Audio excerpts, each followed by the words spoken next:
नमस्कार विद्यार्थी मित्रो, आमच्या YouTube channel science and education corridor यामध्ये आपलं सर्वांचे स्वागत.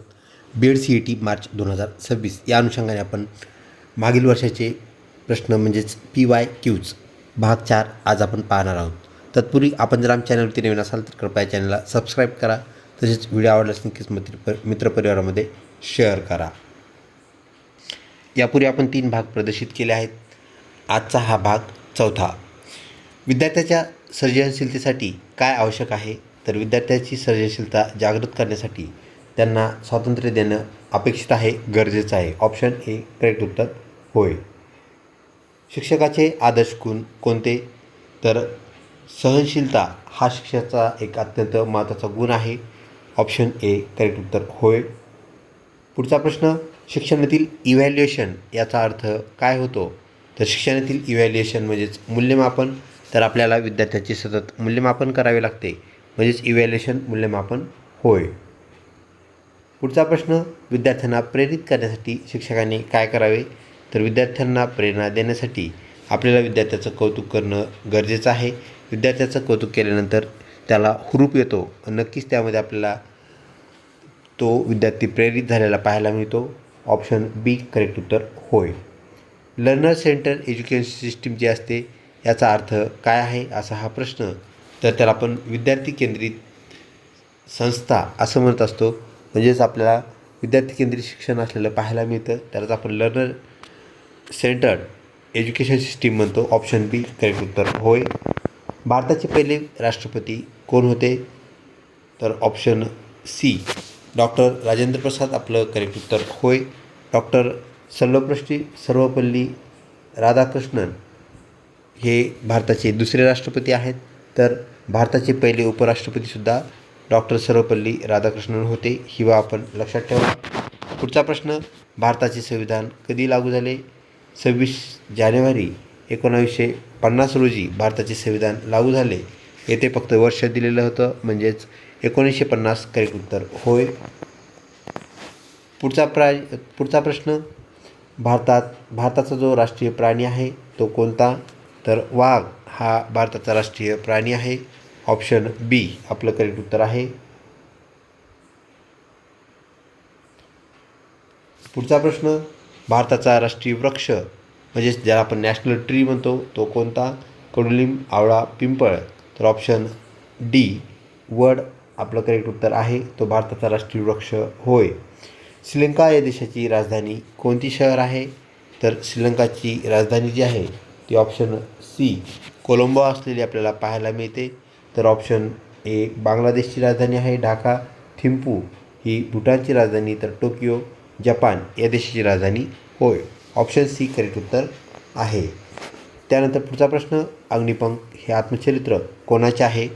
तर option C doctor APJ Abdul Kalam आपलं करेक्ट उत्तर होय. तर हे त्यांचं आत्मचरित्र होय, ज्याला विंग्स ऑफ फायर असं इंग्रजीमध्ये त्याचा आपल्याला ओरिजिनल असलेलं पाहायला मिळतं. आणि हे त्याचं भाषांतरित रूप आहे, ते म्हणजेच अग्निपंख. ही बाब आपण लक्षात ठेवा. व्हिडिओ आवडत असल्यास नक्कीच लाईक करा. मित्रपरिवारास शेअर करण्यास काहीच हरकत नाही. POPचे पूर्णरूप काय आहे? तर प्लास्टर ऑफ पॅरिस, ज्यापासून आपण आयडल्स म्हणजेच मूर्ती बनवत असतो तो प्लास्टर ऑफ पॅरिस हे POPचं पूर्णरूप होय. फुल फॉर्म ज्याला आपण म्हणत असतो.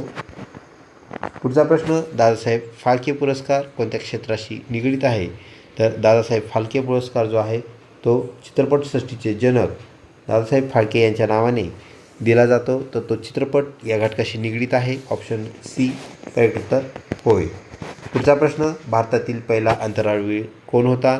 तर भारतातील पहिला अंतराळवीर म्हणजेच ऑप्शन सी राकेश शर्मा हे करेक्ट उत्तर आहे. तापमापीमध्ये कोणता पदार्थ वापरतात? तर तापमापीमध्ये वापरण्यात येणारा पदार्थ म्हणजेच पारा, ज्याला आपण मर्करी म्हणजेच हायड्रोगायरम असं म्हणत असतो आणि त्याची संज्ञा Hg असलेली आपल्याला पाहायला मिळते. प्लॅटिनम जगातील सर्वात महाग धातू आहे. हिराकस हिऱ्यापासून बनवण्यात आलेला पदार्थ जो की एकदम टफ पदार्थ असलेला आपल्याला जगात पाहायला मिळतो. त्यानंतर गॅलियम असा एक एलिमेंट आहे जो पाऱ्यासारखाच आहे, परंतु आपण तापमापीमध्ये पारा वापरतो. ही बाब आपण लक्षात ठेवा. पुढचा प्रश्न, कोणत्या वायूस हास्यवायू म्हणजे ज्याला आपण इंग्रजीमध्ये लाफिंग गॅस असं म्हणत असतो तर लाफिंग गॅस कोणत्या वायूला म्हटलं जातं? असा हा प्रश्न. तर लाफिंग गॅस जो आहे तो म्हणजेच नायट्रस ऑक्साईड होय. ऑप्शन डी आपलं करेक्ट उत्तर आहे.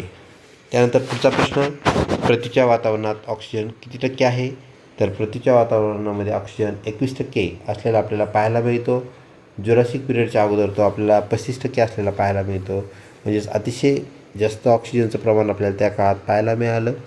त्या काळामध्ये वनवे पेटण्याचं जे प्रमाण होतं ते सुद्धा प्रचंड होतं. त्याचं कारण ऑक्सिजन हे होय. म्हणजे जास्त ऑक्सिजन असेल तर आपल्याला आग सहजपणे पेटलेली लागलेली पाहायला मिळते. ऑप्शन सी 21% करेक्ट उत्तर होय. जायकवाडी हे धरण कोणत्या जिल्ह्यात आहे? आपल्या BEd CETमध्ये विचारण्यात आलेला हा प्रश्न. तर औरंगाबाद पूर्वीचं नाव होतं ज्यावेळेस हा प्रश्न विचारण्यात आला होता, परंतु आता त्याचं नामकरण झालेलं आहे. त्या जिल्ह्याचं छत्रपती संभाजीनगर या जिल्ह्यामध्ये आपल्याला जायकवाडी हे धरण पैठण येथे स्थित असलेलं पाहायला मिळतं. तर पैठण ही बाब या अनुषंगाने आपण लक्षात ठेवा. पैठण या ठिकाणी ते धरण आहे जे की छत्रपती संभाजीनगर आणि पूर्वीचे नाव औरंगाबाद या जिल्ह्यामध्ये असलेलं आपल्याला पाहायला मिळतं. पुढचा प्रश्न विद्यार्थी मित्रांनो, शिक्षणात मूल्य शिक्षणास ज्याला आपण मॉरल व्हॅल्यूज असं म्हणत असतो त्याला महत्त्व आहे. कशामुळे महत्त्व आहे? तर करमणूक व्हावी म्हणून त्या स्टोरीज आपण सांगत नसतो.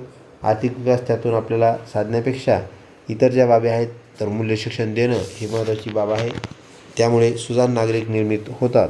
तर सुजाण नागरिकांची निर्मिती ही मूल्य शिक्षणाचं ध्येय होय. ऑप्शन सी करेक्ट उत्तर.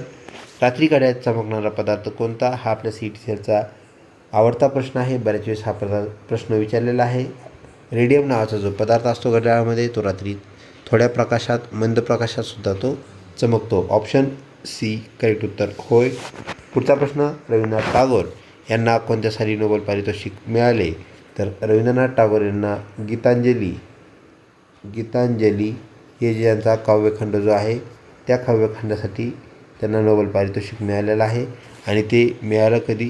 तर वर्ष 1913ला ते मिळालेलं आपल्याला पाहायला मिळतं. ऑप्शन डी करेक्ट उत्तर होय.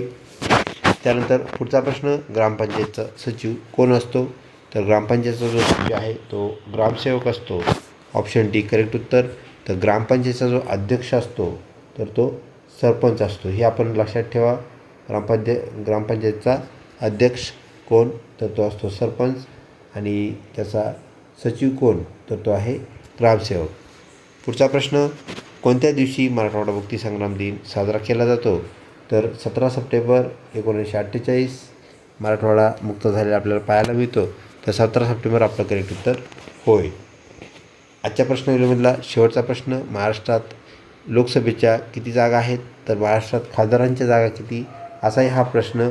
ऑप्शन सी आपलं करेक्ट उत्तर 48 म्हणजेच 48 होय. व्हिडिओ आवडला असल्यास नक्कीच लाईक करा. चॅनलला सबस्क्राईब करण्यास काहीच हरकत नाही. लवकरच भेटूया पुढच्या व्हिडिओमध्ये. तोपर्यंत धन्यवाद.